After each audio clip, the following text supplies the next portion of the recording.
Alright everybody, good point in the trip here. I am pumped for this.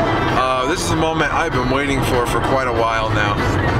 Probably since I got my job this summer. I found out I would be working out here. To be on the point in the road where I could see the mountains off in the distance. And I'm finally at that point, so I'm pretty excited for this.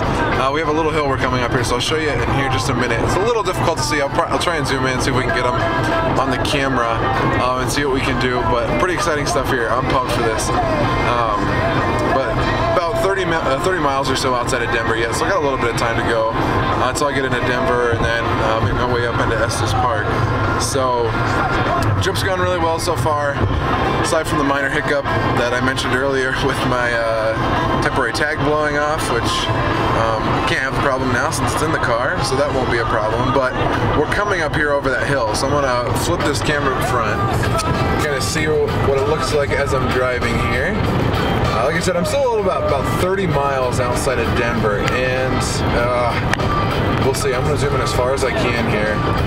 I apologize for the shaking, but hopefully you can see there in the distance, just below that main cloud line, there's a darker line.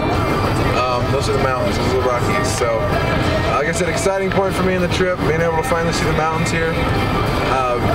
Getting close to Denver, finally getting close to where I'm supposed to be, so I can get out of this car here soon and enjoy my summer up in the mountains. So I'll have another video once I get there, get a view of the actual place since we'll be in the mountains, so I can see what it looks like from that viewpoint. But pretty exciting point here.